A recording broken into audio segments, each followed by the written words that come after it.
महात्मा गांधी ने नहीं, एक मुसलमान ने दिया था अंग्रेजों भारत छोड़ो का नारा। जय हिंद का नारा देने वाला शख्स भी मुसलमान ही था। 1857 की क्रांति से लेकर असहयोग आंदोलन तक न जाने कितने ही आंदोलनों की शुरुआत मुसलमानों ने ही की थी। भारत की आजादी के बाद अंग्रेजों ने कहा था कि यदि मुसलमान न होते तो भारत आज भी उनका गुलाम होता। आजादी के महासंग्राम में हर धर्म, जाति और संप्रदाय के लोगों ने बढ़ चढ़कर हिस्सा लिया था, लेकिन आज के समय में मुसलमानों के योगदान के बारे में बहुत कम लोग जानते हैं। भारत की आजादी में मुसलमानों का योगदान बेहद ही महत्वपूर्ण रहा था, जिसके बारे में आज हम बात करने वाले हैं। ये वीडियो न सिर्फ मुसलमानों को बल्कि प्रत्येक हिंदुस्तानी को अवश्य देखनी चाहिए। सन 1857 की क्रांति से पहले ही अंग्रेजों के खिलाफ बगावत के सुर उठने लगे थे। औरंगजेब के शासनकाल तक अंग्रेज कभी भी भारत को अपना गुलाम नहीं बना पाए थे, लेकिन सन 1757 में बैटल ऑफ प्लासी के बाद हालात बदलने लगे थे। सबसे पहले मौलाना हुसैन अहमद मदनी ने फतवा जारी कर कहा था कि अंग्रेजों की गुलामी करना या उनकी सेना में शामिल होना हराम है। इसके बाद उन्हें कोर्ट में जज के सामने पेश किया गया और उन्होंने कोर्ट में जज के सामने भी अपना फतवा दोहराया और कहा कि मैं जिंदगी भर ऐसे ही फतवे देते रहूंगा। ये बात सुनकर जज को गुस्सा आ गया और उन्हें फांसी की सजा सुना दी गई। सन 1772 में शाह अब्दुल अजीज ने फतवा जारी कर हिंदुस्तानियों के दिलों में क्रांति की लौ जलाई। उन्होंने कहा था कि हमें भारत से अंग्रेजों को भगाना होगा और देश को आजाद कराना होगा। इसके बाद मैसूर के सुल्तान हैदर अली और उनके बेटे टीपू सुल्तान ने अंग्रेजों की बनाई ईस्ट इंडिया कंपनी के खिलाफ बगावत की और अंग्रेजों को युद्ध के लिए खुली चुनौती दी। टीपू सुल्तान को आज भी शेर मैसूर के नाम से जाना जाता है। वो अपने आखिरी दम तक अंग्रेजों के खिलाफ लड़ते रहे और जंग में शहीद हो गए। विश्व में सबसे पहला रॉकेट भी टीपू सुल्तान के द्वारा ही बनाया गया था। सन 1857 की क्रांति में भी मुसलमानों ने बढ़ चढ़कर हिस्सा लिया था। इस क्रांति का जब भी जिक्र होता है तो अक्सर केवल मंगल पांडे का ही नाम लोगों की जुबान पर रहता है, लेकिन पीर अली खान ने और बख्त खान जैसे कई मुसलमान योद्धा भी इस क्रांति का हिस्सा बने थे। पीर अली खान ने 50 बंदूकों का जुगाड़ किया और अंग्रेजों के खिलाफ बगावत कर दी। उनके विद्रोह के कारण अंग्रेजों ने उन्हें जेल में बंद कर दिया था और बदसलूकी की। पीर अली खान के कई साथियों को अंग्रेजों ने फांसी की सजा सुना दी थी, लेकिन कुछ समय बाद वो बाहर निकले और करीब 200 क्रांतिकारियों को उन्होंने अपने साथ फिर इकट्ठा किया। बिहार के गुलजार बाग में अंग्रेजों पर हमला कर दिया। इस दौरान अंग्रेजों का एक कमांडर मारा भी गया था, लेकिन अंत में वो भी अंग्रेजी हमले का शिकार हो गए और उन्हें भी फांसी की सजा सुना दी गई। इसके अलावा सैयद अलाउद्दीन हैदर ने भी 300 लोगों की एक रेजिमेंट बनाई और अंग्रेजों का सामना किया। वहीं तुर्रेबाज खान एक ऐसे मुसलमान थे जिन्हें काला पानी की सजा के दौरान गोली मार दी गई थी। उनकी मौत के बाद उन्हें हैदराबाद लाया गया और फिर से फांसी पर लटकाया गया। तो अंग्रेजों मुसलमानों का कितना खौफ था, ये इस बात से साफ जाहिर हो रहा है। इसी महान क्रांति के दौरान मौलवी अहमदुल्ला शाह ने जब अंग्रेजों का पुरजोर विरोध किया, डर के मारे अंग्रेजों ने मौलवी महमूदुल्लाह शाह पर 50,000 रुपए का इनाम घोषित कर दिया, जो उस समय के हिसाब से बहुत बड़ी रकम थी। एक राजा ने पैसों के लालच में आकर अंग्रेजों से मुखबरी कर दी और अहमदुल्लाह शाह को अंग्रेजों ने फांसी पर लटका दिया। सन 1919 में शौकत अली और मोहम्मद अली ने खिलाफत मूवमेंट की शुरुआत की थी। इस आंदोलन में अनेकों मुस्लिम नेताओं ने उनका साथ दिया। इसी दौरान मोहम्मद अली जौहर और मौलाना अबुल कलाम आजाद ने ही सबसे पहले अंग्रेजों के सामान का बहिष्कार करने की रणनीति बनाई थी और बाद में इसी बहिष्कार को महात्मा गांधी ने असहयोग आंदोलन का रूप दे दिया। हाजी सिद्दीकी एक महान शुगर व्यापारी थे जिन्होंने सहयोग आंदोलन के दौरान अपनी शुगर की मिलों को पूरी तरह से बंद कर दिया था। उनकी मिल इतनी बड़ी थी कि इंग्लैंड में सबसे अधिक उनकी मिल की चीनी का ही इस्तेमाल किया जाता था। भगत सिंह को जब फांसी की सजा सुनाई गई थी तो उनका केस लड़ने वाले बैरिस्टर आसिफ अली एक मुसलमान ही थे। कई बड़े बड़े वकीलों ने अंग्रेजों के डर से भगत सिंह का केस लड़ने से मना कर दिया था। यदि उस दौरान शोभा सिंह केस में अपनी गवाही न देती तो भगत सिंह फांसी से बच सकते थे। मुसलमानों ने भारत की आजादी के लिए कई सारे नारे दिए जिनका इस्तेमाल खूब जोरों शोरों से किया गया। महान उर्दू कवि हसरत मोहानी ने सबसे पहले इनकलाब जिंदाबाद का नारा दिया था। इन्होंने आजादी की रूपरेखा तैयार करने में भी अहम भूमिका निभाई थी। अंग्रेजों भारत छोड़ो का नारा महात्मा गांधी ने नहीं बल्कि सबसे पहले यूसुफ मेहर अली के द्वारा दिया गया था। इन्होंने ही साइमन कमीशन का विरोध करते हुए साइमन गो बैक का नारा भी दिया था। आज के समय में पढ़ाया जाता है कि जय हिंद का नारा सुभाष चंद्र बोस ने दिया था, लेकिन जय हिंद का सबसे पहला नारा आबिद हसन सफरानी ने दिया था।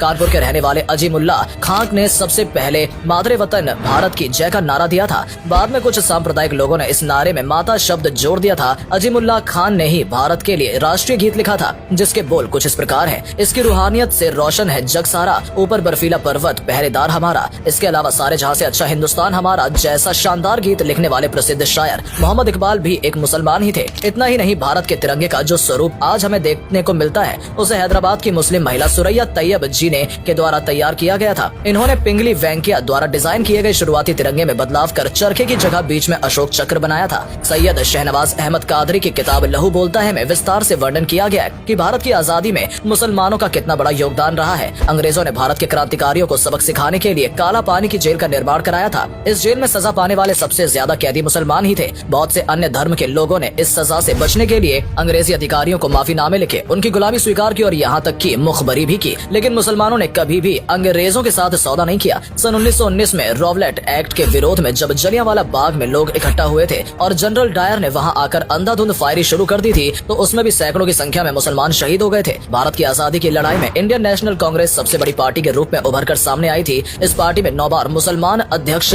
बने थे। साथ ही मुस्लिम लीग ने भी अंग्रेजों को खदेड़ने में अहम भूमिका निभाई थी। सन 1857 में उत्तर प्रदेश में दारुल उलूम देवबंद की स्थापना की गई थी। इसकी स्थापना मोहम्मद कासिम ननोतवी, फजलुर रहमान उस्मानी और सैयद मोहम्मद आबिद ने मिलकर की थी। बहुत कम लोग ये बात जानते हैं कि इसकी स्थापना अंग्रेजों को भारत से भगाने के लिए ही की गई थी। इस मदरसे का उद्देश्य ऐसे क्रांतिकारियों को पैदा करना था जो आगे चलकर भारत की आजादी में अपना योगदान दे सके, और ऐसा हुआ भी। दारुल उलूम देवबंद से पढ़ने वाले कई मुसलमान क्रांतिकारियों ने भारत की आजादी के लिए अपना सब कुछ न्यौछावर कर दिया था। अशफाक उल्लाह खान जैसे महान क्रांतिकारी को केवल 27 साल की उम्र में फांसी दे दी गई थी। सन 1921 में केरल के मोपला आंदोलन हुआ था, जिसमें हजारों की संख्या में मुसलमान वीर गति को प्राप्त हो गए थे और न जाने कितने ही मुसलमानों को जेल में बंद कर दिया गया था। डॉक्टर भीमराव अम्बेडकर को पहचान दिलाने में भी मुसलमानों का अहम योगदान रहा है। साल 1946 में बाबा साहेब ने जब चुनाव लड़ा तो दलित होने के कारण उन्हें हार का सामना करना पड़ा था। इसके बाद मुस्लिम लीग ने उन्हें बंगाल के मुसलमान बहुल इलाके से चुनाव लड़वाया और उन्हें जीत दिलाई। इसके बाद ही बाबा साहेब अम्बेडकर संविधान सभा का हिस्सा बने और आज उन्हें संविधान के जनक के रूप में जाना जाता है। हाकिम अजमल खान ने आजादी के आंदोलन में गांधी का भरपूर साथ दिया था। बहुत से लोगों का ऐसा भी मानना है कि इन्होंने ही गांधी जी को सबसे पहले महात्मा का टाइटल दिया था। आपको जानकर हैरानी होगी कि इस्लाम धर्म से प्रभावित होकर महात्मा गांधी के बेटे हरिलाल गांधी ने अपना धर्म बदलकर इस्लाम धर्म कबूल कर लिया था और अपना नाम भी अब्दुल्ला रख लिया था। दोस्तों, इसके अलावा भी न जाने कितने ही मुसलमानों ने भारत को आजाद कराने में अपना अमूल्य योगदान दिया है। जब जब जरूरत पड़ी है, मस्जिदों को किले की तरह इस्तेमाल किया गया है। मस्जिदों में रहते हुए ही बहुत से लोगों ने आजादी की जंग लड़ी। आज भारत जिस मुकाम पर खड़ा है, उसमें मुसलमानों का अहम योगदान रहा है। उम्मीद करते हैं कि आप भी मुसलमानों के अमूल्य योगदान के बारे में समझ गए होंगे।